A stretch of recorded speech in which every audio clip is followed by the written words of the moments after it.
Okay. I know I'm getting older now because I've realized that a lot of people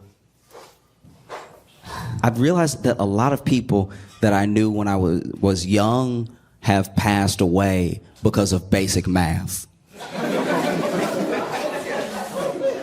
Do you know what I mean? Like, there'll just be someone that you're thinking about where you're like, oh man, they were old when I was a kid and I pay bills now, so.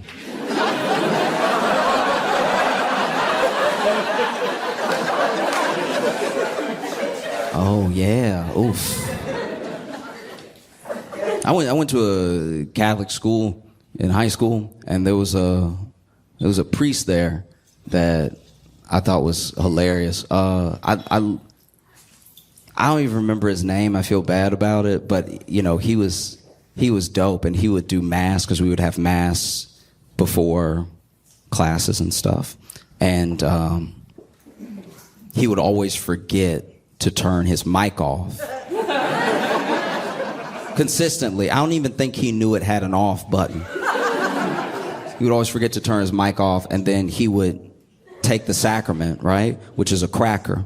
And then every time he did it with next to his mic, it sounded like he was losing a tooth every week.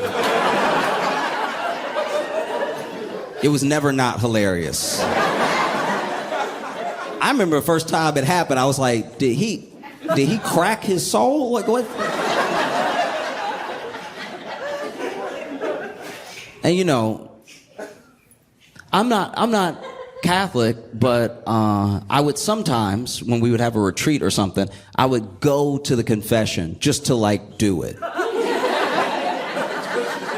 Do you know what I mean? Because there's a certain power in going to confession when you're not Catholic, because you're gonna tell someone a bunch of stuff they can't tell anybody else.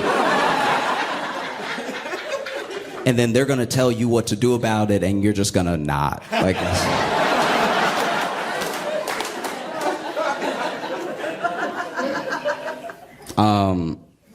so I went to confession, and it wasn't as much of a confession because I think he knew I wasn't Catholic, so it was more of a conversation, right?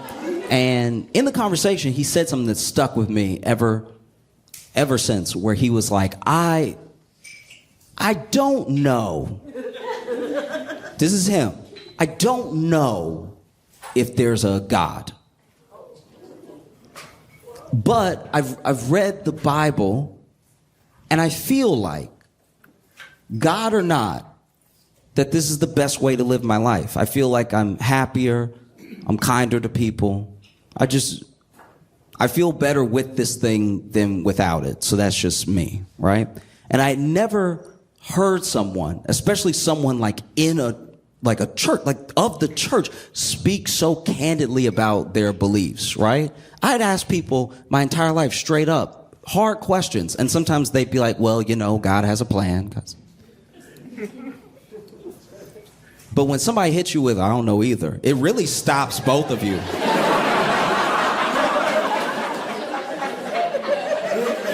I remember the moment he said it, I was like, oh, I hope I didn't break.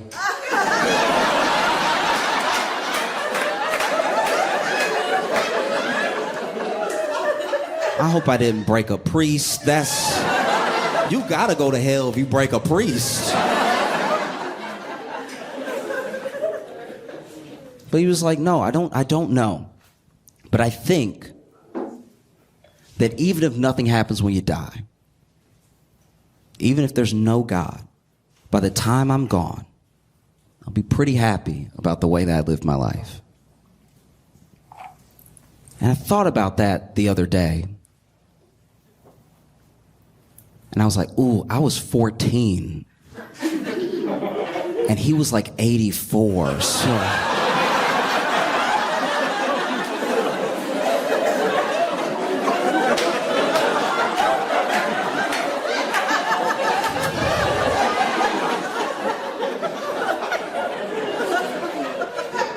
I definitely missed a funeral.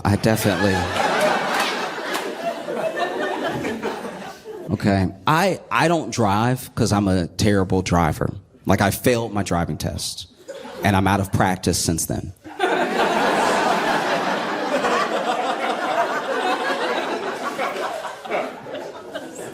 And so I don't drive, but I get driven. I take Ubers and stuff like that. Friends have given me rides and stuff. So I understand the value of gas money.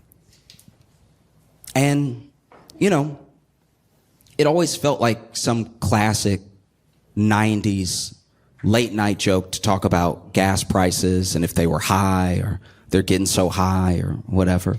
And at least right now, gas, at least in most states, is on the lower side. It's cheaper. It's trending down, actually. It's cheaper than it was last week at the time that I'm saying this, right? Don't quote me years from now. Mr. Moneybags thinks that gas is cheap. It's like, no. I'm saying that as of September 4th, 2024, gas is trending down. It's cheaper than it was last week. It's cheaper than it was a month ago. And it's down from a year ago, right? And I think that because of that, gas stations are maybe hurting a little bit, and they're starting to sell extra stuff that is a bad business model, right? Like extra stuff that shouldn't even be at the gas station. Like I saw gas station flowers.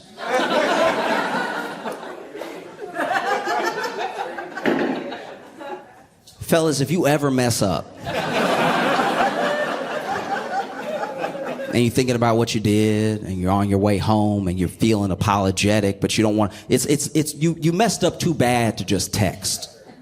You can't just be like, I'm sorry, LOL. It's not gonna work. You're like, I gotta make this right? And so you're getting your apology ready in your head, and then, you know, you see that the tank's pretty close to E. You're like, let me be responsible, fill up the family car, right?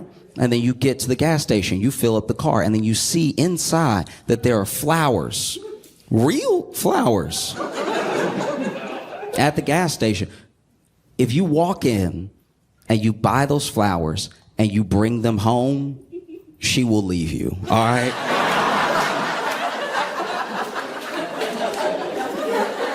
Gas station flowers look like an omen. Like, they're just dead enough to be alive. I've never seen anything like it. Like, and for sale of regular price flowers too.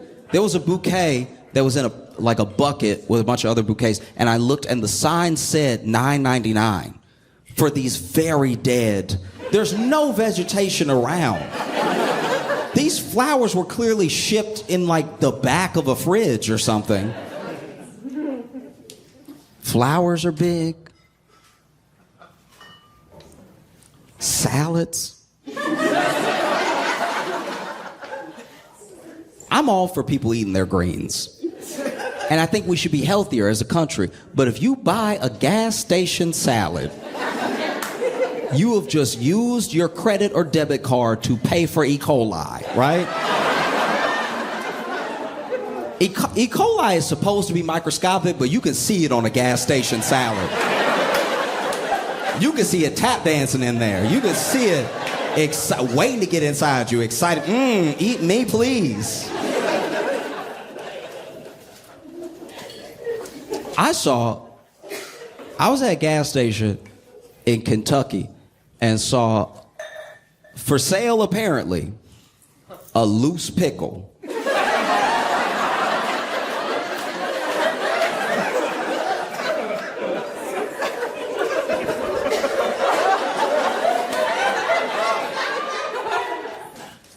When I say a loose pickle, I want you to understand I said it right.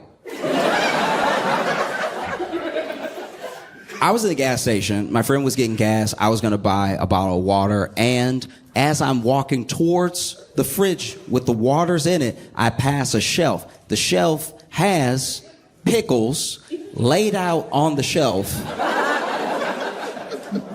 and a price tag right under it. $1.99 for these loose pickles.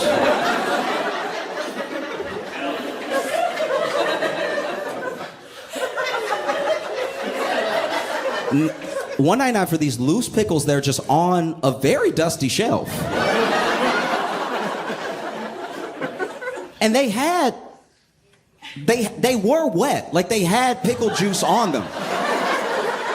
And it was a mystery I needed to solve. Because in my head, I was like, what could have happened here? Because this was like a mom and pop gas station. It wasn't like a Circle K or, you know what I mean? Like, it wasn't like anything like that. It wasn't a Shell or anything. It was just like a regular, independent gas station. There's very few now, and I guess I can see why. But this loose pickle is just on the shelf with some other loose pickles, like, but it's wet.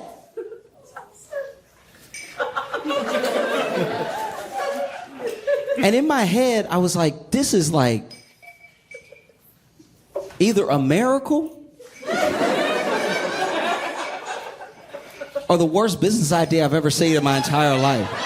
Can you imagine someone pitching, look, pickles taste like pickle, all right? Just throw them out there. Don't put them in a jar. Don't let them soak in pickle juice. They're gonna taste like pickle no matter what you do, all right? Sure, there's a little dust. That dust is character, okay?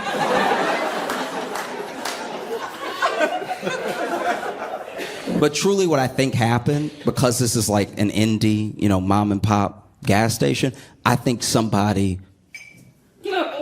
went in there. And don't get me wrong, a person who's out of their mind, they went in there and they were like, hey, let me get the whole jar of pickles, but no pickles.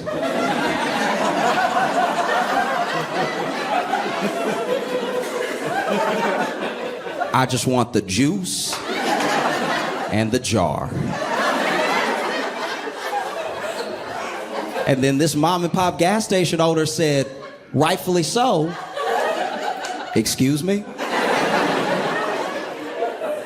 Sir, I want the jar and the juice, hold the pickles, and I'll pay whatever price you want.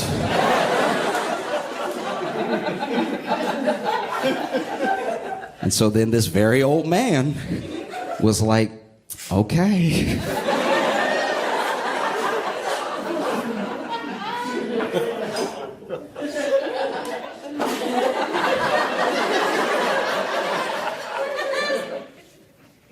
Because what do you charge for that? If somebody says, name your price, I would charge like $300. $300 would make me feel comfortable about making a sale to a serial killer, right?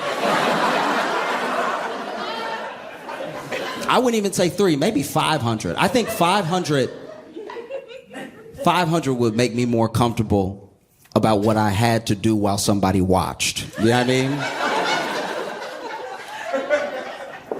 No, $5,000.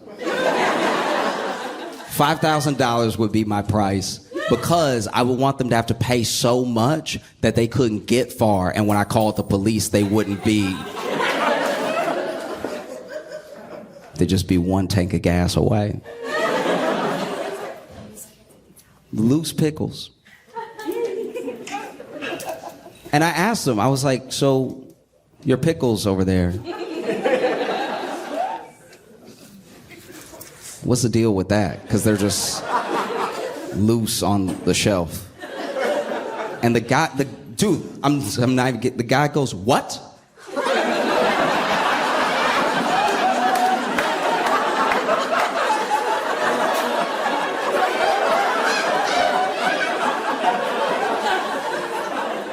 I was like, your pickles are loose on the shelf. Because now I'm getting nervous.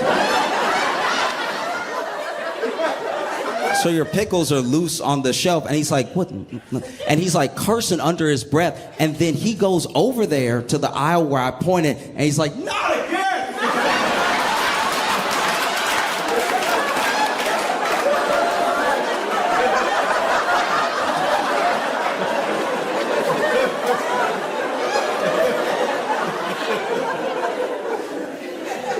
Again.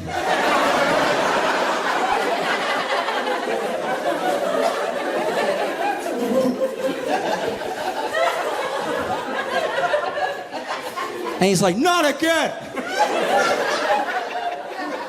I was like, wait, so this happened before? Like, you didn't want this to happen? Like, a weird stranger didn't come in here and pay you $5,000 for just the jar and the juice?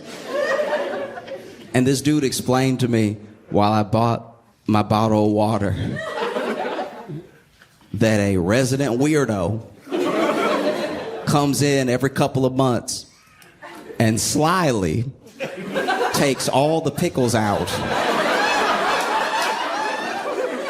of the jar and runs out with the jar and the juice.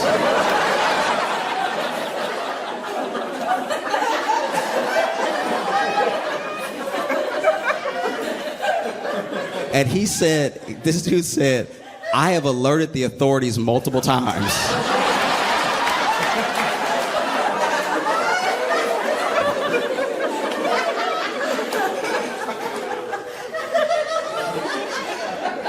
But they say there's nothing that they can do. Because he's stealing, but it's not like a priced amount. And I was like, may I offer a suggestion? Pickles, $1.99 each. Jar, $5,000.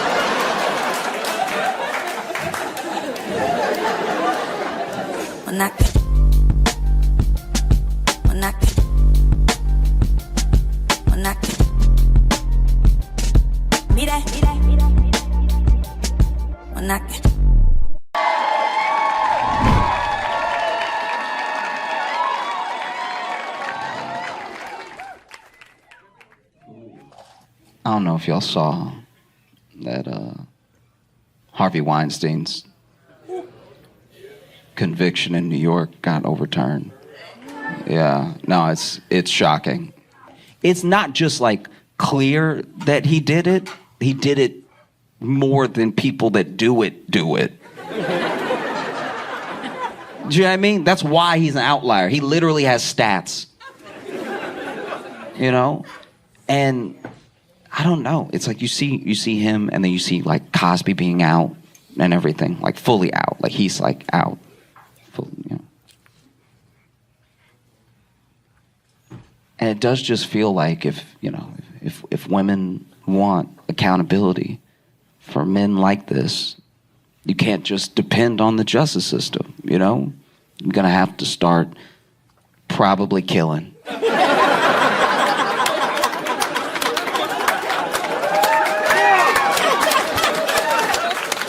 I really don't see any other way. Like, I'm like, I have a vested interest in you not killing. I'm a man. But still, I don't know. It just seems like there's no way around it. You know what I mean? Like, and honestly, if you did start killing, right? If you started killing a lot of the bad ones, then you could probably believe us when we say we're the good ones.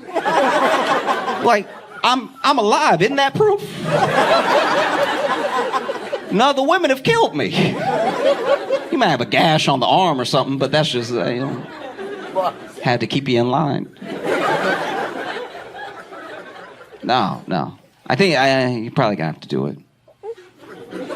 I really don't see any other way. Because people talk about patriarchy and everything, and sure, I understand, but you also have to remember that, like, as men, we're not all friends.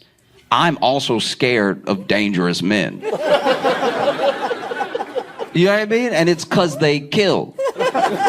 So then if y'all kill too, that's really the only way to equality. You know what I mean? Like, that's... in a sad but, like, poetic way, that's... Because even if y'all started killing indiscriminately, you couldn't do worse than men.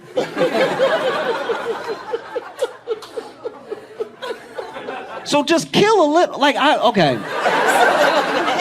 I feel like y'all aren't rolling with what I'm saying. And that's fine. That's fine. This is a new idea for me too. Okay? But I'm saying I thought about it a lot. You know? Like, if I had a daughter, I'd buy her a knife. Maybe a gun, but definitely a knife. Because a knife, you can think about it. You know what I mean? Guns are too easy to be like, oops. You know, much harder to miss with a knife. You meant to poke who you poked, you know? I don't know. Because I think that as I say this, it sounds crazy, obviously, and that's good because it means that you're all like productive members of society and stuff. But when you really think about it, that's the score, right? Like alpha things are usually just being the most dangerous person around. That's why when they tell you when you go to jail, find the biggest dude and punch him in the nose like a shark or whatever they say. But like, that's why they say that, because it's like that fear instills a calm, and the calm is safety. You know, like dangerous men are also scared, which is why they puff out their chests and act dangerous to get people off of them. You know, but if women started killing, we'd all be a little bit. You know what I mean? Like, there'd still be catcalls. They'd just be quieter. Do you know what I mean? You pass by, but then they see that you brandish it, right? They see you packing, and you packing low, like you got a sawed-off shotgun, just out in the open. They're like, that ass. That was him. That's. I don't know, maybe. Because I hear these stories and they're horrible. Like I have friends tell me about how they've put keys in between their fingers at night as they're walking to their car, you know? And I'm like, yeah, but if you do my thing.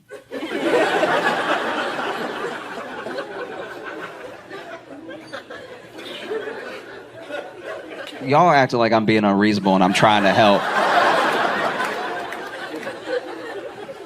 I've read a lot of history books. I'm just telling you what's gonna work.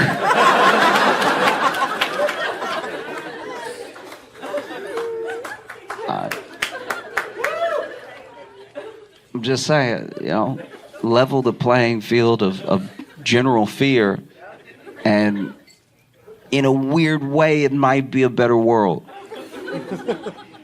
You know? Maybe it could work, you know? Like if you do it for long enough, it changes whole attitudes of like an entire culture, of everyone. Because then they'll be like, yeah, she might kill, like who knows, she might be a crazy one that kills, you know? But let's say the word is out that women kill now, and they kill as much as men, right? Now when you go in your boss's office and you close the door behind you and you ask for a raise,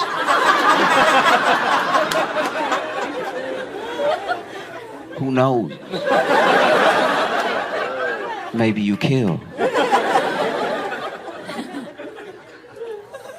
Or even just, if the word gets around that women are really out here killing indiscriminately, you know, crazy stuff, right? Because the way women do kill, I want to be clear about that. Women kill a lot, actually. They just do it to like people who they know, who they think deserve it. I'm talking about like killing across the board. Killing because you upset, you know what I mean?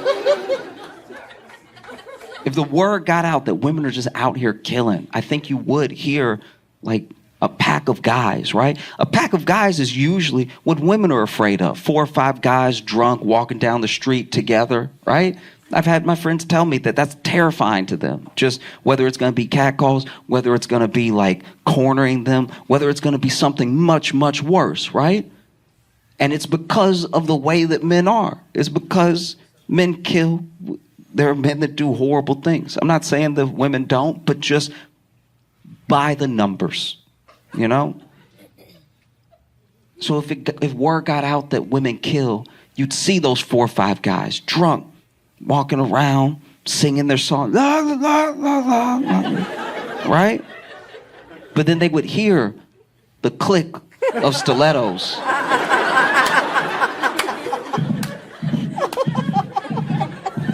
They look at each other like, bro, run!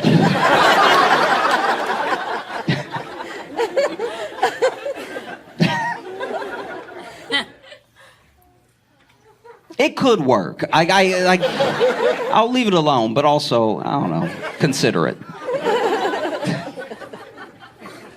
I was stranded one time in Austin. And when I say stranded, I mean like my flight was so delayed that I got to Austin and the airport was like closed. You know what I mean? And I was so hungry, but obviously every other thing was closed. And Austin didn't have the boom that it had now, right? Like Austin wasn't this like bustling place that everyone moved to post-pandemic. Like it was just regular Austin, the way that the locals used to like it. You know what I mean? Before the money came.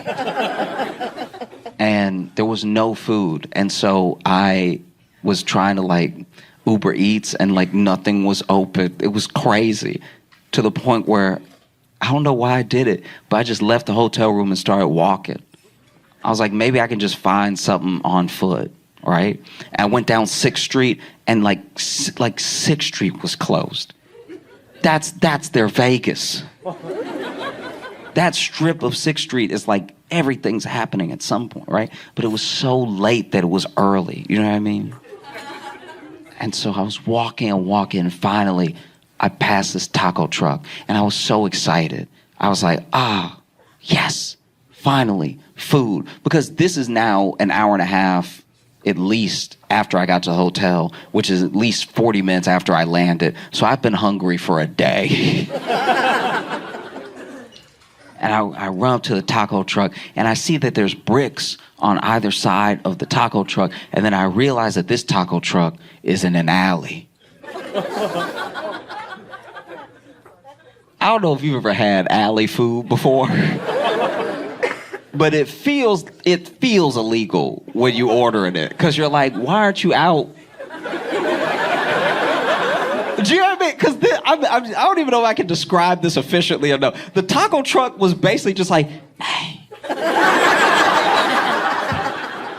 It wasn't even jutted out or anything. It's literally like in the alley, like, hey, we got tacos.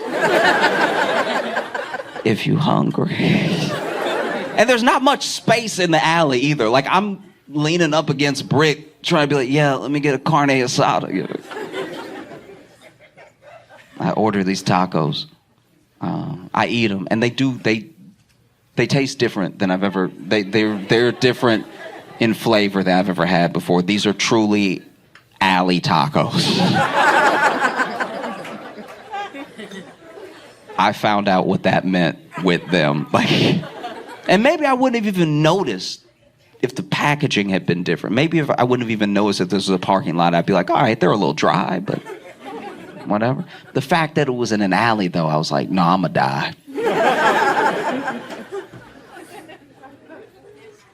I got a cactus taco. I remember this like it was yesterday. I got a cactus taco. I got, what was it? I got all vegetarian stuff. I got a cactus, I got a mushroom, and I got this like fried mushroom as well. And so it was like cactus, regular mushroom, fried mushroom. And I ate all 3 tacos, and they very much taste like the middle of 2 buildings. And like even as I was eating it, I was like, this flavor is floor. This is crazy. If I had eaten even 24 hours ago, I would not be eating this right now. But I was like, and I ate it. And I walked back to my hotel and I laid down. And as soon as I laid down, my stomach was like, don't fall asleep. No, we gonna be up tonight. The worst part is that I had like a roommate in my hotel room because I was there for a festival. So I had a roommate in my hotel room who had got in the day before. So he didn't have any of these problems, right? He's like trying to sleep and my stomach keeping us both awake. Every time he sort of dozes off, my stomach is snoring, right? And I got so sick. And it was a type of sick where you're not even like throwing up or anything. I was just sitting there sick, right? And I really thought I was going to die because I started sweating. I was like, that shouldn't happen. It's not hot in here. That cannot be pouring sweat out of my body right now. I clearly ate poison. And he's like, where'd you eat this taco? I was like, it was in an alley. He's like, you ate alley food? He said it like it was a thing he knew about. Like alley food was just part of life. I was like, I didn't know it was alley food until I was in the alley. Don't judge me. I haven't eaten in 36 hours. And then I was just sweating to the point where I thought about going to the hospital. But I didn't out of embarrassment. I was like, I don't want to go to the hospital now and be like, yeah, I think I had some bad tacos. They're like, where'd you eat? I'm like, oh, in an alley. And because I'm not going to lie, at that point, I feel like the hospital going to turn you away. Like, I feel like, no, we not saving him. We only take care of people who don't deserve what happened to them. And so I was sitting there. I was really like pouring sweat, feeling so sick, wishing I was gonna throw it. Like you almost pray for it. And I was just sitting there, and I turned to my buddy, who's very annoyed with me, because I'm not proud of it. But after a little while, like after the first hour of stomach rumbling, I did start moaning, and that's and both of us hated that. Like my stomach was like, brr, and then I was like. It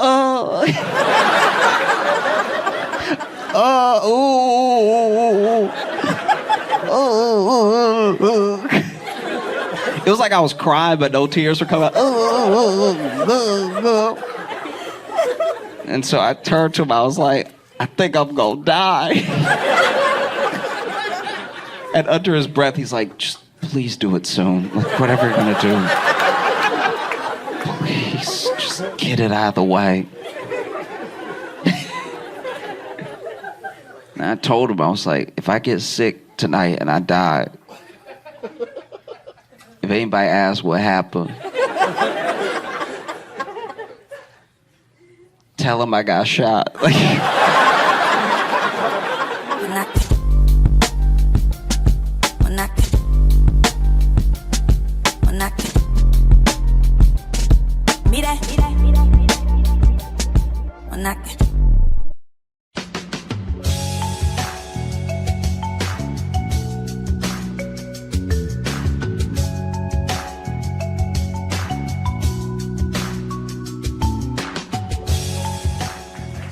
Hey, what's up, everybody? How we doing?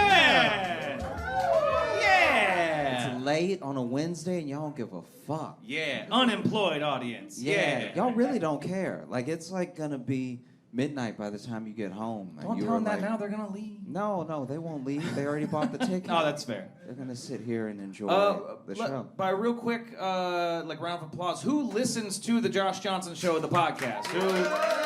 Wow. Okay. That's like everybody. So that's mostly, and then for Yeah. the rest of you, clap if you've never listened to it before. Okay. There we go. It's Wow. hurtful that one of them is a very close friend of mine. That was Yeah. actually quite hurtful. He was the loudest clap. That's very hurtful. But it's good to know where we stand. Yeah, because you know what I last mean? time we did it last year, and we came out and started talking, and then we asked that question for who listened to the podcast, and most didn't clap. I'm like, okay, cool. I love knowing a room has no idea who the fuck I am. So I wanted to really, they knew him and not me. No, it happens. They know me, but they don't know that I do a podcast, which is what I actually spend most of my time doing. It's like it's like when someone gets to know you real well, but then they're like, "Oh, you like act?" And you're like, "Yeah, that's what I've been doing. How do you think I make money?" And then they're like, "I didn't ask questions." You're like, what the fuck? You don't know me at all, you know? Yeah. By the way, no, this goes without saying, but that's Josh Johnson right there. Make some noise for Josh Johnson. How you doing? This is also my co-host, fellow stand comedian, Logan Nielsen. Give it up for Logan. Hello. Make some noise again for Nico White, too. Thank you so much for coming out, man. Pleasure to be here with y'all. It's on Netflix, and you just released an album not too long ago, right? I just released an album. It's called Marcellus, Marscellus. If you think you like me, go check that out. I think you'll like it. Go check out his shit. Go check out shit. So, we had you on not just because you're hilarious stand-up. You also have a story, and Yes. we love stories, and so I just want to get right into it Let's because go. I would love to hear. Let's get right into it. So All right. when they invited me on, they said to bring a crazy story with me. So I bought 2. I'm gonna try to keep them quick, but y'all bear with me. I'm long-winded, okay? So we'll start here. First of all, never underestimate your opponent, right? When I was in 7th grade, I got bullied bad. You know what I'm saying? Like, I'm talking about, and my bully was a short dude named Corey Beckett, right? I'll never forget this shit. And he's, like, to describe him, he's the type of short dude that you could tell lost their dad because, this ain't a black thing neither. This black or white. Them niggas always got these eyes all the time. Like they looking for something far off in the distance, nigga. That, like that kid, you know that kid, that little motherfucker. And he Like was they're looking for a dad. they're looking for a dad. Yeah. And Is that him? Oh, no. No, nobody's him. They never find him. His eyes never open. They're cursed like this. So, this is the person that I'm dealing with, right? He's fighting demons that I can't hope to be a help with, right? So, this is 7th grade. This little motherfucker, and I'm not a punk, and this is the biggest thing about this shit, is that I'm from Harlem. I'm from the projects in Harlem. I fought my whole coming up, you know what I'm saying? But I went to school in the Bronx. This little motherfucker hung out with a crew of like 25 people. And I'm an hour and a half away on the train. I'm like, if I fight him, I'm gonna get fucked up before I ever make it home, right? So one day, he punched me, right? And I had like friends, well, my friends are nerds. They ain't with none of this fighting shit. We trying to play Yu-Gi-Oh! So, nigga, he knocked Dark Magician out of my fucking hand, bro. You'll never understand the frustration. Yeah. That little motherfucker hit me, right? And that day, I was like, all right, I can't keep putting up with this shit, right? Because I'm end up hurting this motherfucker. But what could I do? So I cut school, right? I cut school for like 33 days straight because I didn't want to deal with this shit. Now, at the time, turn that off. At the time, I'm trying to open up to you motherfuckers. I don't usually come down this far to Brooklyn. You know what I'm saying? I came down here to see you motherfuckers on the Josh Johnson show. Turn your phone off. I'm fucking with you. So I cut school for 33 days, and I didn't have any cool places to go, right? But at the time, my grandmother was older, and she was sick, so we had an apartment in the Bronx. My mom was at the apartment with my grandmother in Harlem. So what I did was, I had a PlayStation 2 Slim. That shit could fit in a book bag, right? I went and got a copy of my mom's key for the Bronx apartment from the hardware store. So I would just put my PlayStation in my bag, and instead of going to school, I would go to the Bronx to our apartment and just chill out, right? She didn't come up there because she was busy taking care of my grandma and figured I didn't have a fucking key. So I did that for 33 days. Well, see, ACS has this thing where if you don't go to school for a certain amount of time, they will call Child Protective Services. And them motherfuckers sent a letter home. So I had to go to school now, right? So I go back to school. I'm like, all right, I've been gone for a month and 3 days. That's enough time for this little motherfucker to forget about me. Sure enough, I showed up. He bullied me like we just met. And I'm talking about, bro, like, it was to the point where that motherfucker was talking about he had a weapon and shit, all this, right? So I was like, yo, all right, I'm done, right? I'm done dealing with this shit. So now, the reason I said never underestimate your opponent is because you never know what people are thinking. You never know what people are going through. I told you I grew up in the projects in Harlem. One thing that any of my friends that know me from back then would tell you is that Nico's favorite hero was Wolverine, and he meant that shit. That's a quote. I'm telling you. My boys will tell you that I used to carry a knife, right? So I know you hear about like mass shooters and all that shit. No. I don't got time or the risk to hold a gun. But that little motherfucker, I got so tired of that nigga, I said, all right, tomorrow, I'm gonna put a stop to this shit. Wolverine style. Yo, I shit you not, bro. I watched X-Men 2, X Unlimited, back to back. Just watch Wolverine stab motherfuckers. Because I was like, I'm going to come in, I'm going to, shh. Yeah. This might be morbid, but I ain't do it. It's all right. So, but I'm telling you, I was going Listen here, bub. I was going to skewer this motherfucker. And yo, like Wolverine would talk, I swear to God, I was going to dialogue with this motherfucker. Like, want to dance? Like, oh, I couldn't wait. I was going to stab the shit out of this nigga. So my preparation for school was usually like, you know, when I was cutting class was like, all right, I'll put the PlayStation in. Man, I went and got the longest fucking butcher's knife in my grandma's house. Now, the butcher's knife was about the size of Corey. You know what I'm saying? And to this day, I hate short people because of this little motherfucker, bro. Like, you family. But, like, outside of that, man, if you any shorter than Josh Johnson, don't even fucking talk to me, bro. Don't talk to me. If you have children that ain't, like, taller than you, don't have them talk to me. Stay the fuck away from me. Could I ask what the logic no, behind you the can't say shit, white man. No. Okay. Now, I do feel blessed to be the line. yeah, man. Oh, so he can talk. Okay, that's all right. Now that's you fine. get the picture. Okay. I'm fucking with I'm you, also white man. editor I of the fucking show, so we'll see if this You gets can't in. edit this out live, nigga. I'm fucking with you, Logan. So, wait, what Reed's real name is Oh, Logan? suddenly I'm fun to have in the story. Fuck it. Oh. So now, I put the knife in my bag, right? So the knife is so fucking long. I had an Adidas book bag, little drawstring shit, right? So the top of the knife, like the handle, was hanging out the top of the shit. And I was gonna kill this nigga. So I go up to school, right? So I go up to school and like my friends ain't really seen me in a minute. Yeah, so yeah. everybody happy and shit. We talking on the line and I got that knife in my bag, like I'm gonna kill this motherfucker. Poke that nigga. And look, I was gonna do it so cold because I was gonna do it, then I was gonna leave. Like, swear to God, I was gonna walk right up to him. Like, I don't give a fuck people so. And I was gonna twist it. Oh, I was gonna twist it. I was gonna twist the shit out that night. Man, I get to school, and, you know, maybe it was meant for me not to do it so I get here in front of you guys tonight. And I say that because as soon as I show up to school, we sitting out front, right? Yeah. And, you know, this is 7th grade, so for that class, they was to have teachers come down if you got to school early enough. And we sitting there, and one of my friends goes, yeah, man, you know, they got metal detectors in there now. I said, what? He said, yeah, man, they got metal detectors in there now. I said, they detect metal?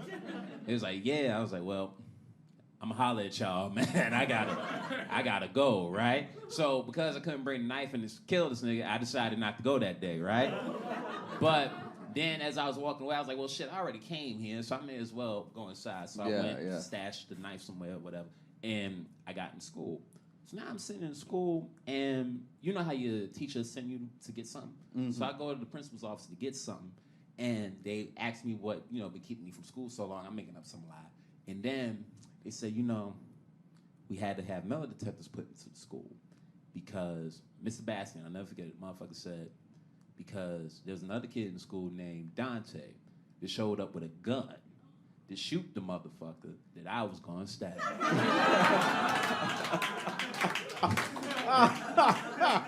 I was gonna put that little motherfucker in dirt, boy. But thankfully, none of that happened, and I get to be here with y'all. Yeah. So that's one of my stories. Give it up for Nico. Yeah. Yeah. God damn. Wow. Yeah. You gotta be a real bastard to be stabbed or shot, depending on the person. Yeah. That's somebody who, especially since you said he was short, Yeah. it's like a classic bully, too. Because you know those bullies that are short, but then they got two big friends? Mm-hmm. Yeah! But then you wonder why the big friends are listening to them. You're like, you're big enough to kill him. That Napoleon, bro. Yeah. It also shows his ability to multitask, because he bullied 2 kids enough for them to want to murder him the same day. Yeah. So that means he was really equally fucking with these 2 kids that they were just like, today's the day in unison. Like That means that he didn't learn shit. There was no time to learn in between all this bullying. Yo, he ain't no math, he ain't no nothing, he ain't know where his dad was. It was hard for him, man. And the little nigga thought he was a preacher too, because you remember this is like 06, right? So this is or it's 2005 going into 06. So this is when June 6, 06 was the thing. And I guess his grandmother or something went to church a lot. This nigga was in the classroom, and the trumpets are gonna blaze. And then the last thing we gonna see, he was doing sermons and shit. And I'm like, but you're the devil himself, bro. Yeah. Sit the fuck down and stop scaring me in this fucking class. It's always the kid like least likely to go to heaven. Boom. I wonder if he dead yet. Does he not have Facebook? I wouldn't look up that shit. I'm Josh. You don't know, bro. I like people like that. Yeah. I'm all for growing and like surpassing things. With you, but man, him. Hey, I don't wish bad on nobody. But man, I don't wish no good on that motherfucker. Ah, man. It sounds like you actively pray against him at night. You know what? I wouldn't actively pray against nobody. 'Cause Yeah. God would tell me, I'm from one of those families. But yeah. if anybody ever, I don't know how long it take prayers to get answered. But if them shits got to go to a certain part of the universe, I prayed a long time ago. So we'll see. We'll see what happens in the next couple of years. That motherfucker get into a car accident and it combust. That was all me. He passed on some X-Men shit. That was all me. I love when our podcast becomes evidence. Yeah. Always makes me happy knowing that this will be I feel like played in he's front of a towing court. the line, though. It's really on the line, It's really on fate, if we be honest. because you really can't prosecute prayer, that's one of those things where you're like, I very much hoped this would happen, but I was not there, Your Honor. You know what though? I shouldn't put that energy out there. I really don't hope anything happens to him. I hope wherever he is, he's free, he's safe, and I hope he found his pops, man. And he killed him. I was running away! Bye-bye! There's a hip-hop song called 24 Hours to Live. There's that line. Y'all know 24 Hours to Live. Fuck it. Song by Mace. It's all good. Mace is probably the crossover between this demographic and Mace is probably pretty slim. Just swinging them and hitting them. Yeah. The Venn diagram is barely a line laying over. You're not wrong. Shit, Yeah. they Whatever want a happened Rugrats to song. Mace? Is he all right? He's all right. He just put out this song against Diddy recently. Recently? Okay, so if you don't know... Against Diddy recently? Yeah, which is... Didn't Diddy's life go against Diddy enough? Yeah, I don't really get Mace's whole thing is that way back in the day, Diddy had all of his publishing, and so he gave him 10% of his own publishing, but he also had the master. So then Mace made almost no money off of all of his music, which was selling worldwide. So he has basically the same gripe as any other artist. Quick survey, who's picturing Mace Windu right now from Star Wars? I just wanted to check. See a couple of knowing smiles, okay? Yeah. Just wanted to see who If was... you don't know who the rapper Mace is, just imagine any barber. Yo, fuck off, nigga. Mace has one of the least recognizable faces I've ever seen in my entire life. Nah, bro, I'm from Harlem. I can't let you do that, man. Hell no. Mace looked like every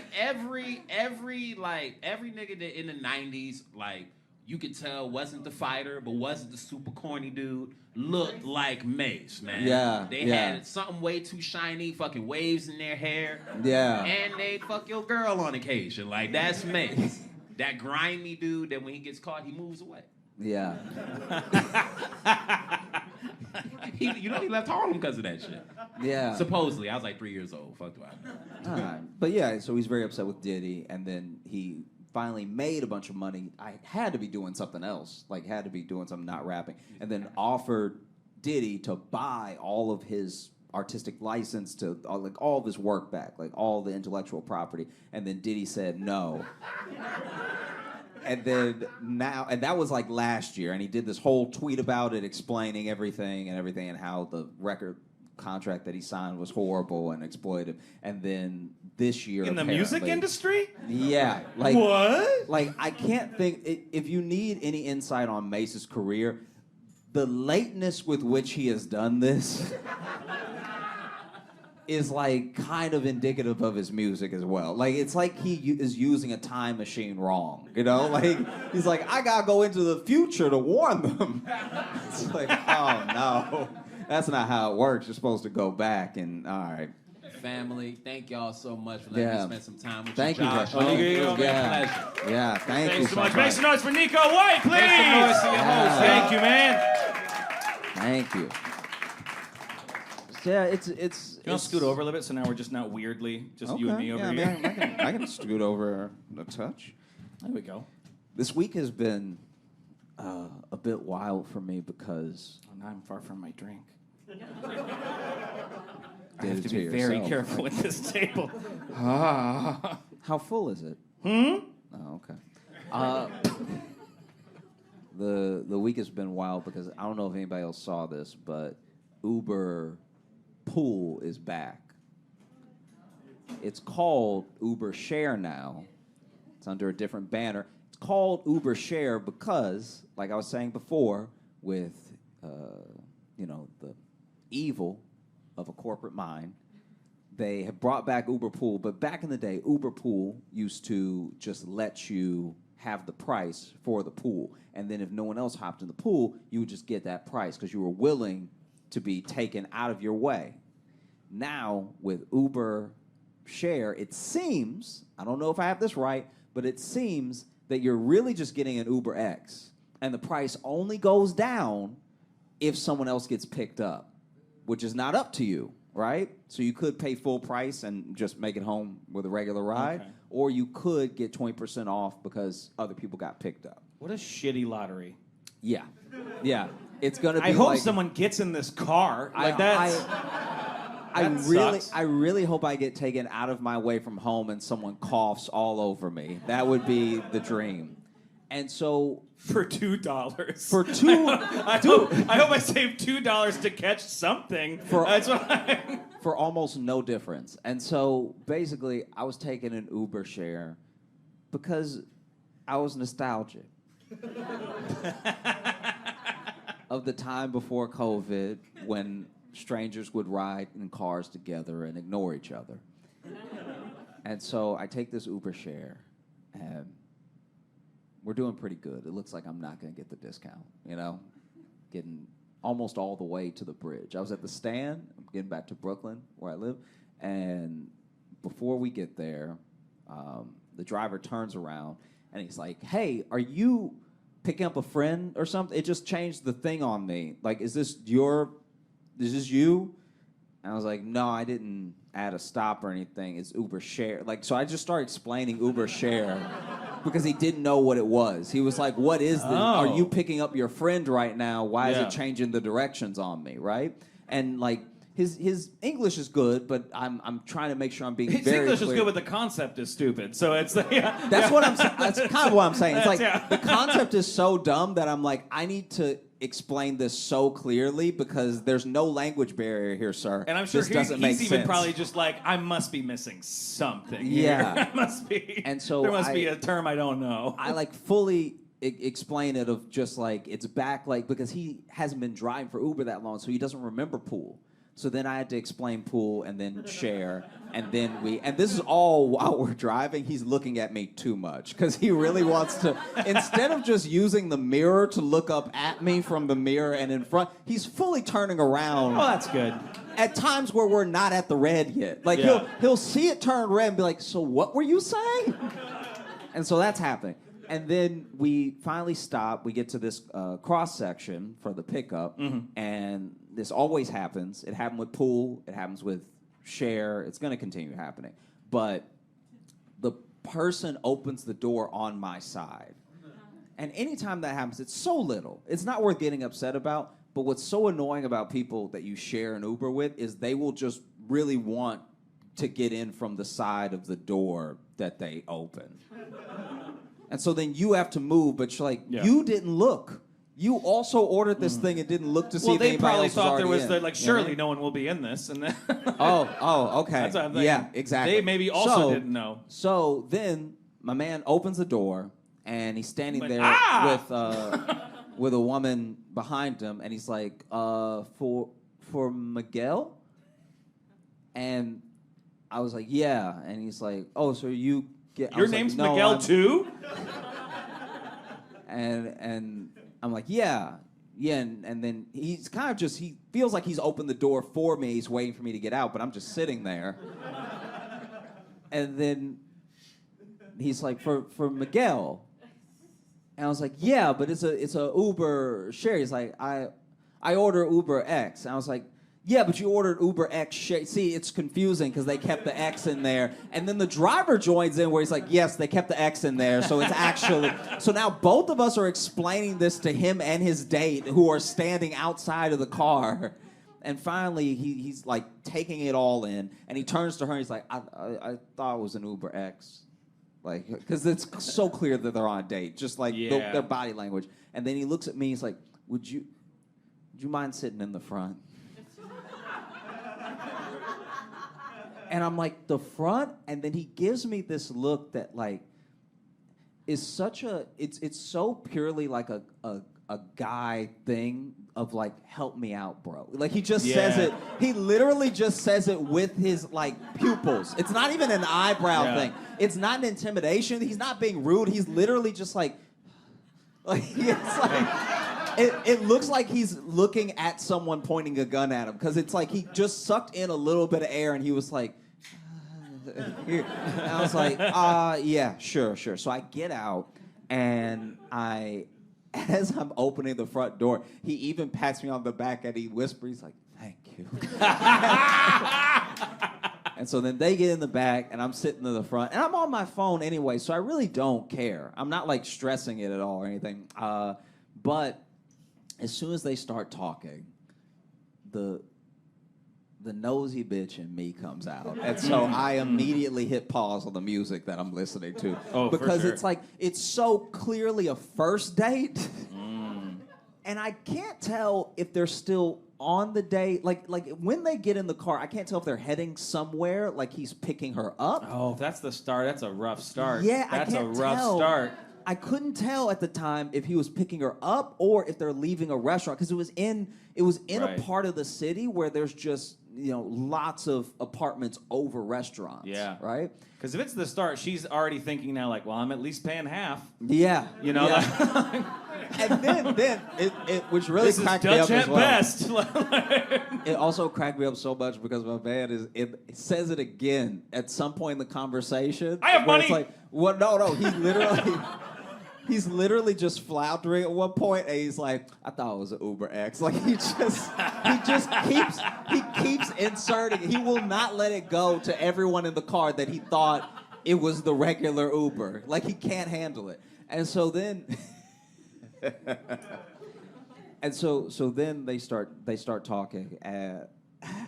This is so painful. Okay, so he is coming out the gate with like, it's not a shitty bravado. I want to make that clear. It's not like this person does not seem like a jerk to me, right? But as he's talking, he's like, yeah. So what do you like to do? Like he's so clearly nervous, which is very sweet as well. Ride alone in cars. Ride alone in cars. I'm sorry that I messed that up for you. It's my favorite thing to do. And then she goes, I love theater, right? And he's like, oh man, I love theater too. Like theater is amazing, except for musicals. Musicals are annoying as hell. Like musicals, just like I don't know. There's just something about them I can't stand it. And then she goes, I was actually a musical theater major.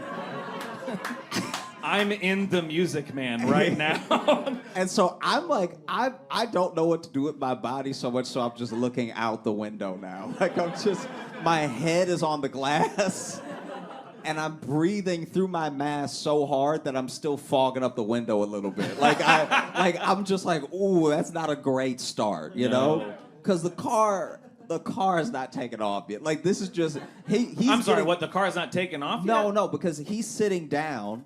And now the driver is trying to figure out who's getting dropped off first. So he's just looking at his Waze app. You guys haven't fucking moved yet? We haven't moved yet. And he found a way to fuck it up in that time? And don't get me wrong, this is all of like 30 seconds. So that thing, like, they sit down and that he's also like, makes so it worse. he's He's like, oh, I can't believe it. This is an Uber X. I fucking hate musicals. Yeah. Like, that's happened. a lot to cram in to a short amount of It time. happened so fast. And then we take off, and none of the conversation is, like, ideal. None of it. Not after that. None of it is going well. And so, because then he even tries to save it where he's like, oh, so, like, what were you in, you know? And then she starts listing these musicals that she did wherever she's from. Right. And finally, she hits one of them, and he's like, oh, I love Come From Away. And it's like, it's too late, bro. Like it's, Yeah. you're not saving it now. And then they kind of like move on from that, And there's a couple of like pauses, and anytime there's a pause, I just get back on my phone. Like, it's not that interesting, you know. But then he'll say something like out of a pause, he'll be like, "So you have like a favorite food or anything? Like, what do you really like?" What a great question to ask on a date. And this it always has places to go. And this Yeah. is how I know where their like, perfect. date is Okay. at. Yeah. Because he's like, "So what was your favorite, like your favorite food and everything?" And she's like, "Peruvian. I told you that at the Peruvian restaurant."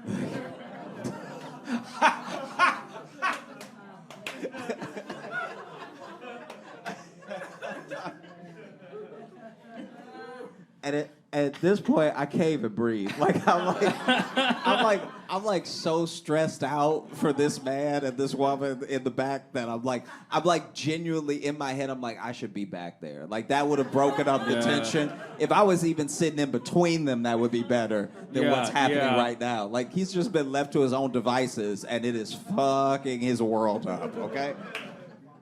And so it's so bad.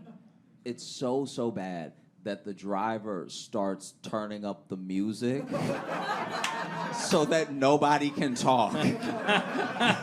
Like, 'cause the entire time I'm forgetting that the driver must also be getting so uncomfortable right now that he's like, I would rather blare Dua Lipa to the point where all of our ears bleed than to let this man hang himself anymore. This is horrible. And the music's playing for like maybe 3 songs. Yeah. And then out of nowhere, he's kind of like, hey, could you turn it down? To which I'm sure everyone in the car in their head was like, don't make us do this. Come on, man. And then he's, You got show tunes? Yeah. I love musicals.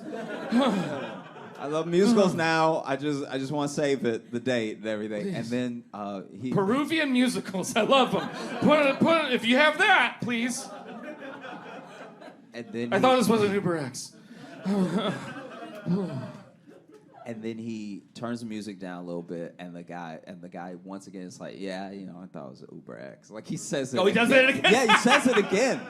He's saying it throughout the whole drive, like too many times. And then we're in Brooklyn now, and we're heading off to drop, them off first. And this next part is technical, okay?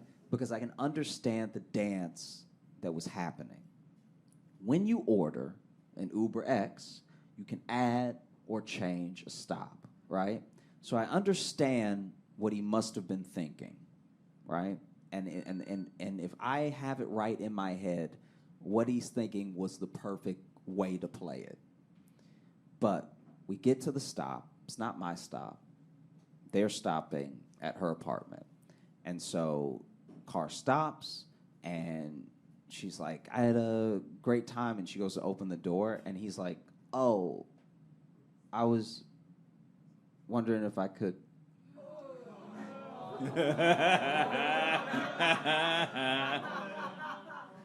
if I could, come up, we hang out a little bit more. And then she goes, oh, I had a great time and everything, but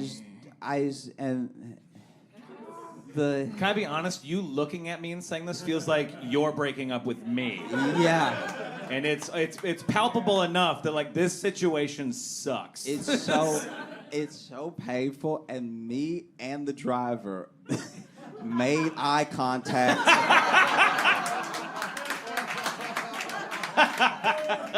Out of the side of our eyes, because we were like, oh. And then he was like, hey, yeah, I'm not, like, I don't want to be weird or anything. It's just I love you. Oh, shit. It's just when I put the address in, and then she was like, yeah, sorry, maybe I gave the wrong impression or something, but I'm gonna go up and maybe we can talk again or something. And so she closes the door, and it's just the three of us sitting there.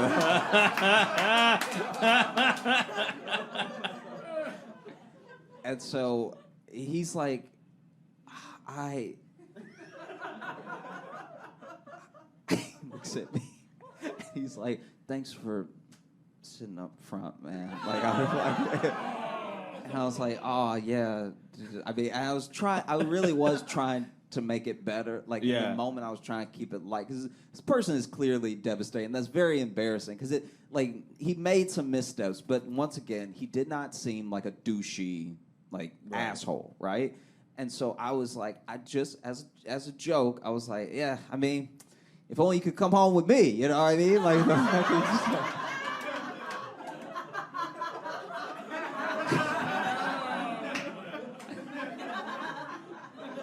And then that is not what you said. Yeah. And then he opened the door and to himself goes, I thought it was an Uber X.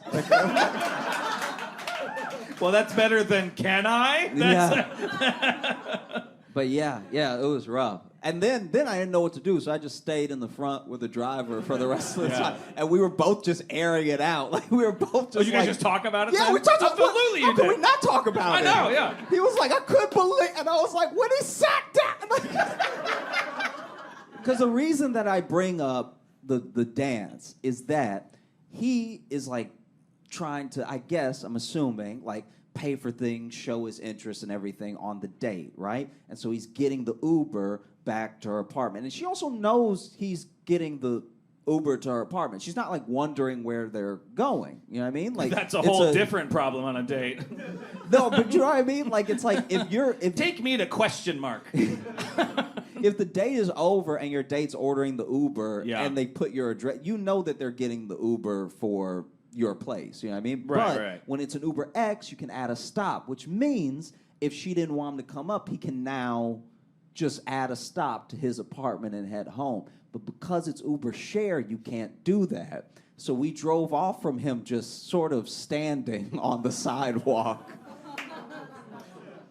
And I was in like, front of her place? Or Yeah. Ordering another Uber. That's not good if she looks out the window. Yeah, no, it looks horrible, but it's She like looks out, oh God, he didn't go. I mean, he basically doesn't exist in the car now because he's supposed to get out at the stop he orders. Yeah. And so you can't add a stop, and so what a shame. Yeah. No, it is. It's just sad because if it was an X, he could be like, "Oh, okay, I read it wrong. Let me add a stop," and then he goes home. Right, yeah. But now he has to get out. He can't come to my place. Right. And he's not even though you invited him. Yeah, even though I invited him. But he's not. He could have. But he's not supposed to be in the Right. car anymore, so he has to get out. And so yeah. But then the driver and I were just like, oh. Then the driver was also like. The driver was also like, when you're on a date, just say nothing. And I was like, wow, that is, in a weird way, better advice. I mean, like I understand what he was trying to say, where he was Right. like, man, in this whole situation, I would have just said nothing in the car.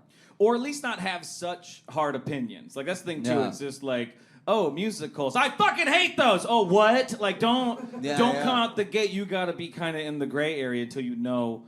But it's especially, too, like, I'm not saying he's trash or anything, but he's clearly has wild misguided confidence to just assume he is going to her house when clearly learned nothing about her on the date. Well, that's also what I was thinking, where I was like, how did... I'm so interested. He maybe did say nothing on the date. Yeah, I wish I could go back in time and be in another, like, not doing the show I was doing and then just be a fly on that wall. Yeah. Because I guess this is my thing. The date seemed, at some point at least, to be going well enough that I actually think he was about to come up with her if he didn't say the musical theater thing. If it was because an Uber think about it. If you're on a date with someone and you've given them your address, they're on the way together. He didn't order her an Uber and then get a Lyft for himself. They're both in the Uber going to her Which address. is frankly 20 times funnier. That on the ride to her apartment. That's what I'm saying. Is where he fucked it up. That's what I'm saying. That's so much funnier. That has to be what happened. If she's just like, I like him a lot, and you know what? I Yeah. never do this. I'm but not- I'm gonna invite him up, and like, there's another guy here, huh? There's another guy here, and I hate what you do. Because does that make sense? What I'm saying? They were definitely about. He messed it up at like the 90%. He was so close. Oh yeah, no, yeah. What a shame. So then, a different time now. We're talking about pre-pandemic, when I took one of my favorite Uber pools. So people, especially in LA, would give me trouble all the time. They would always like make fun of me for taking Uber pools all the time because I would leave early. I would leave early just to take the pool, just to have the padding, instead of just getting an Uber, right? Right. And I don't know. I just usually did it to like have experiences and meet people and stuff. Yeah, it's a weird thing about you. Well, I'm just saying it was like No one else here relates to that. All right. I take him because I like making friends. Like that's it's. Yeah. Now it's like if the $2 off is not guaranteed, but never fucking doing that. I'm never. Sure. I get. This is my thing though. So there was this one time, and it just felt it felt very special. Like I think the word might be serendipity. There was a time where I was taking an Uber pool after a show to get home, and I get in the car, and we immediately get the name and where they are, right? And so the guy drives there. It's actually pretty close, like 5 minutes away, and he drives there, and he's circling the block, and then he finally just stops. He starts calling them. Every time he calls them, they pick up, and you can hear a bunch of noise, but you can't actually hear them. And so he calls like 3 times, and then he circles the block one more time. But now it's getting to the point where he's tried to pick them up longer than I've been in the car, you know? Because this is also, because back in the days of like pool, they hadn't solidified how long drivers were supposed to wait yet. I like that you keep saying it like it's been 30 years. Like, Yeah, back when we could pool. Yeah, I'm just saying for context, they've changed the app a lot in the time Right. between. So Yeah, no one knows they're taking them now. yeah, Even the driver. no, it's chaos. And so it got to the point where I was like, you know you can move on if you don't, like if they're just not going to come, like we should probably go. He's like, you're not my I'm sure fucking they're-" boss. Yeah. I mean, I work for you. I'm not even telling him in a way of like, can we hurry it up? Because he's the one getting frustrated. I'm just like, hey, you've done everything that you could. You know, you called 3 times. Right. You've driven around the block several times. Mm-hmm. I have been in the car for like 7 minutes, just us, Right. and you've been trying to pick them up for like 8. So this is Yeah. wild, you know? Yeah. And also the drivers will get penalized for like canceling rides and stuff. So he didn't want to cancel on them, and there's no like distinction in the app for how long you should wait. Right. And so finally he drives off, just cancels on them, keeps going. We get about maybe 2 minutes away, and we get pinged again for another pickup, and it's the same guy. It's the very same guy, and he's in a slightly different location. So he's like a couple blocks like west of where he was supposed to be. And He got scared. He thought a car was chasing him. yeah. Oh, no!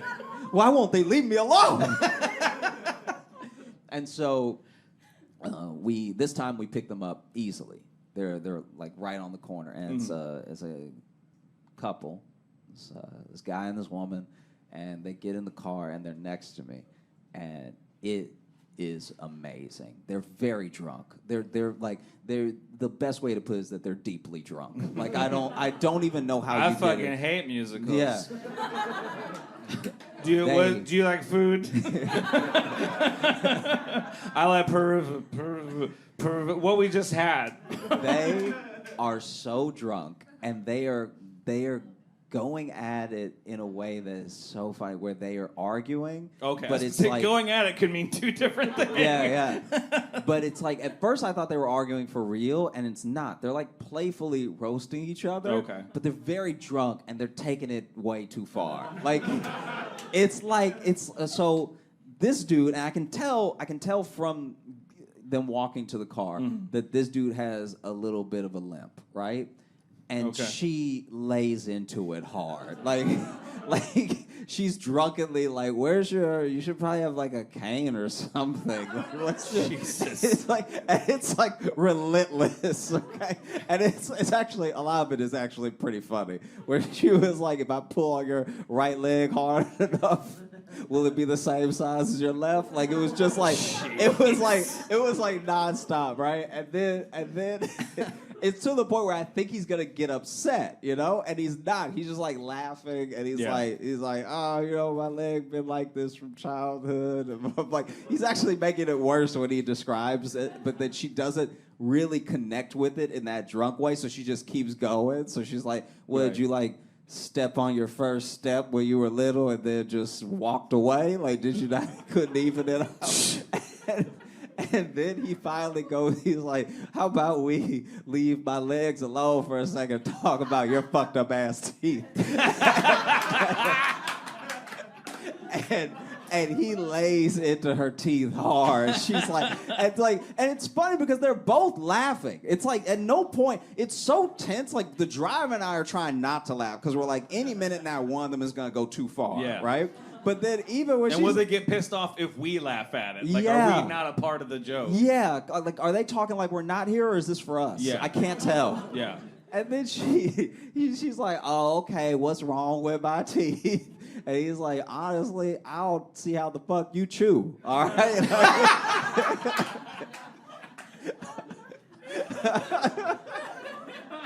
I made you a sandwich yesterday. Your bite mark looked like a boot print.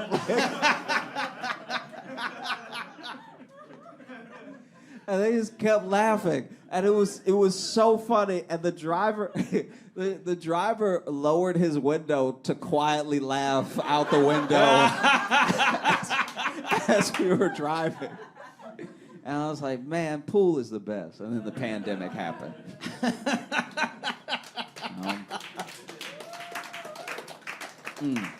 So we've only got a little bit of time left, but should we open up the mailbag quick? Yeah, they like it. There we go. All right, so I definitely want to at least get this one in here because this one is from Ray, who I believe is here. Ray, you here? Here. Okay. Hey.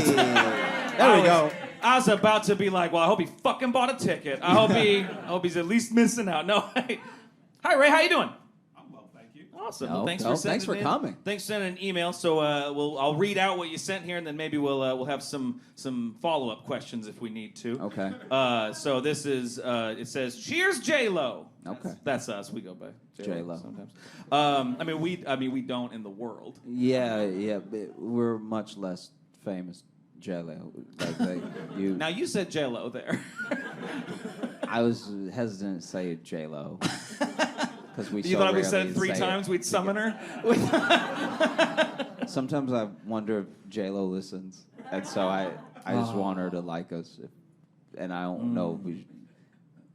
What did Ray say? Wouldn't that be great if she was listening? Wouldn't that be great if she was listening? Like, why are they using my? And then we just get a cease and desist.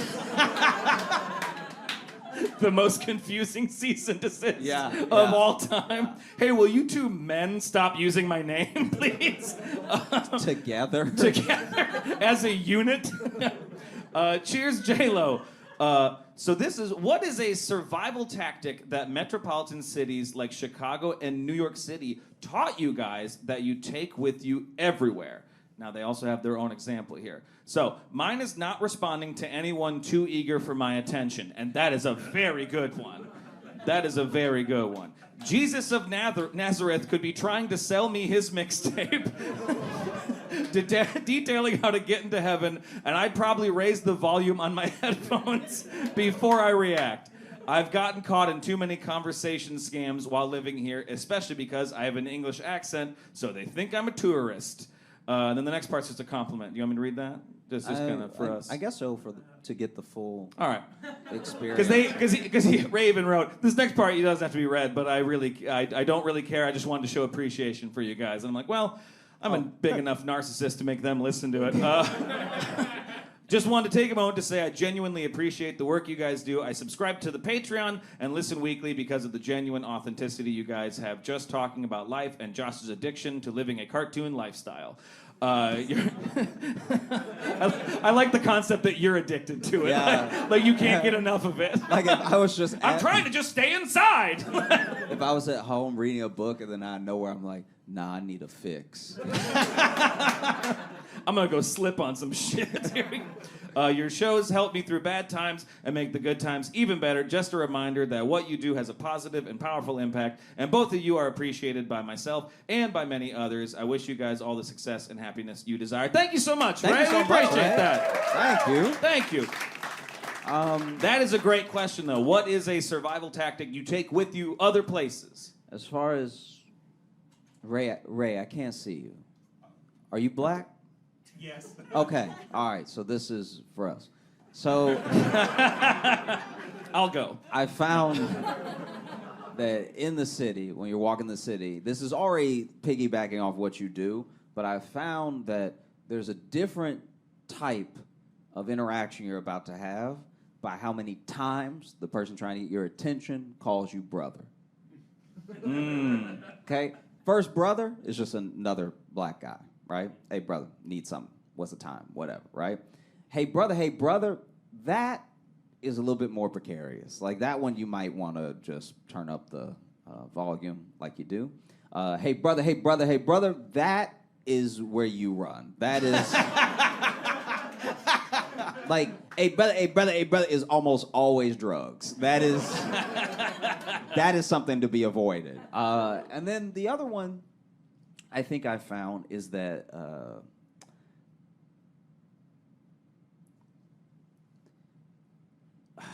you should always, like, turn your Wi-Fi off if you're underground, because when it's fighting to find a connection, it's draining your battery. And sometimes you'll take the train for 20 minutes and then walk up the stairs and be like, why do I have 20% less battery than when I left? And it's because of that. Oh. Yeah. It's like a real struggle. I like a good practical one, you know? It's just a good, like, this Yeah. is, you know. I felt like one to confirm what you're already Yeah. doing is good, and then one that's just like someone didn't tell me One for way joke, too one long. real thing, yeah. One for Yeah. them, one for you. Yeah. Yeah. Yeah. What about you? One for me that I actually just utilized recently. It goes with people talking to you too. That if someone comes up and is clearly like trying to fuck with you, like they ask you a question to like trap you into like an answer one way or the other because they're gonna roast you or something like that, is if you give the most confusing answer possible, they don't know what to do next. This happened to me recently. I was in New York with my friend who doesn't listen to the show, and or in New York, I just said. In Central Park, that one. I'm in New York now. God damn it. I live Midwest. And but we're sitting there, and this group of young men walk by, and one of them just looks at me, and it's very clearly like he's setting me up to like dunk on me in front of his friends.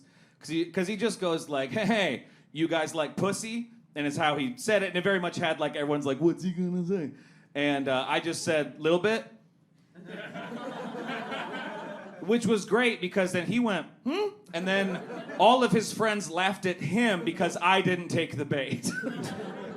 And Yeah. I use that in Chicago a lot too. People try to fuck with you, and then you just give them an answer and they go, I don't even, whatever. And then they just Yeah. walk away. Then they're disappointed. Yeah. I think the last one I'll impart to you is this is very specific of cities. This one is actually like just a Chicago, New York, probably Seattle and Portland have train system. Anywhere with a train system, if a train car is empty, leave it empty. Because there's a reason that in a city with millions of people, no one Especially wants here. that car. Especially you know? here. So sometimes it's poop. Sometimes it is poop. Sometimes it's poop. But every once in a while, it's a person. Every once in a while, it's a person so And they are crazy. pooping. Yeah. So crazy that everyone was like, I don't know if I need this in my life. And they decided to get off, and there wasn't time to warn you, so then you get on, and then the doors close, and for at least one stop, you're a hostage. I'll do one more email and then we can get out of here because we're almost out of time. Let's real quick and just thank everybody for coming out Yeah, tonight. Thank you guys all so much for hanging out with us. This has been great. Late on a Wednesday. So this one is from Anissa. I don't think they're here. This was just sent separately. You here? Yeah, I thought so. This is just this one caught my eye, and I thought this would be a good one to just read with the group here. So the title of this one just says, "I was reminded of my dead gerbil." I So don't great really title. know what we did. I think it's a great start. If it's just our show, that would be a bummer. Yeah. That would be a real That's bummer. what I was saying. I was like, Yeah. oh man, does this just... Listening to your show reminds me of the dying screams of a rodent. Anyway, now that I've bummed him out. Hey guys, I'm currently getting up to date on the podcast. I'm on episode 50, but with the way I've been listening, I'll likely be caught up quickly. Anyway, in that episode, Logan talked about his dead hamster found behind a fake fireplace after escaping, and Josh displayed ... a ton of displeasure. It reminds me of my two gerbils. To remind anybody who maybe either hasn't listened to that episode in a while or you haven't listened to it, we had a hamster and it escaped, and we had a fake fireplace where it was just a light bulb in fake plastic wood or whatever, and then we found the hamster when we smelled it, and just to word it quickly, but reminded me of my two gerbils. One of them was named Gino. Unfortunately, also great name for a gerbil. Yeah. Gino is a great gerbil name. Yeah, any alliteration you can get with an animal is probably Gino the gonna be- gerbil? Yeah. Come on. Yeah. Unfortunately, they both escaped one day, as small animals like that are to do, and for days we could not find Gino specifically. Well, my mother had a pallet bed at the time, and one pallet would lift slightly until you laid on it. Well, yep. Figured I'd pause, just let everyone catch up for a second. You may know where this goes, is what the email says.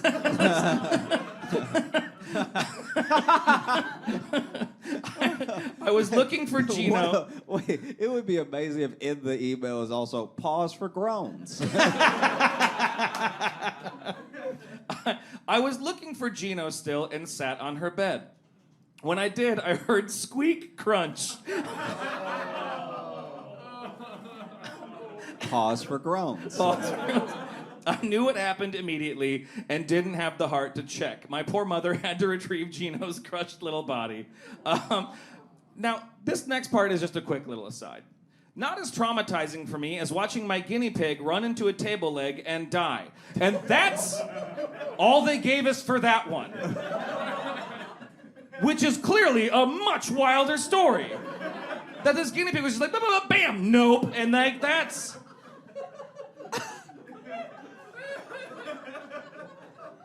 The guinea pig concussed itself to death. The guinea pig did a full Fast and Furious on itself. Sorry to tell you such awful, awful things, but I love this sentence. Hang on.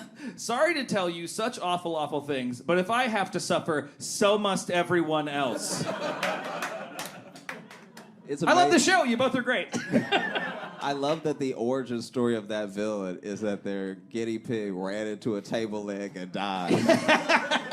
And then they were like, everyone in the world will feel this. I must destroy all tables. Oh, man. I cannot thank all of you enough for being here. This has been absolutely Thank you incredible. guys so much. Thank you all for coming out. Thank you all for listening. Make some noise for Nico White again. I know he's not here, but go and make some noise for our guest. Yeah. Thank you so much for Union Hall for having us and everybody that set Everyone this in up. the back, make a bunch of noise Thank for everyone you who so works much. at Union Hall. We were lucky to do it last year. We're lucky to do it this year. We're going to be around hanging out a little bit. So Yeah. We'll see you out there. Thank you all so much. Thank again. you guys Have a so much for wonderful coming night. out. Appreciate you.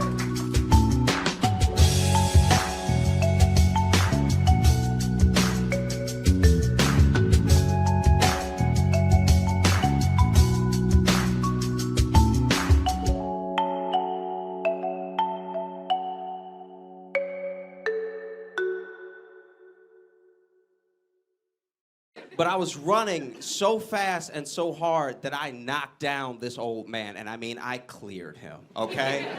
Normally I'd feel bad, but it's the closest my little body's ever come to football, so I was pretty excited. I was like, he might be dead. Look at me go. You know?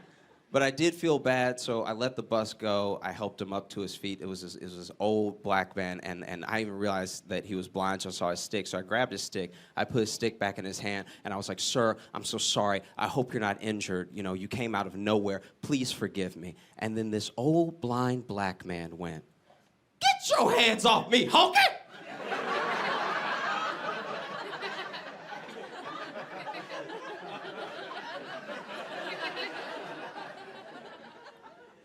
And I was like, sir.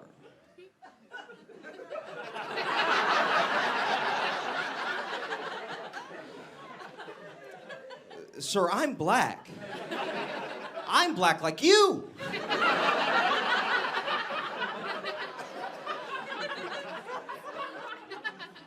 And he was like, nice try, cracker. Like there was nothing I could do. And I've never had to prove I was black for it, so I got mad, but then the madder I got, the whiter I sounded.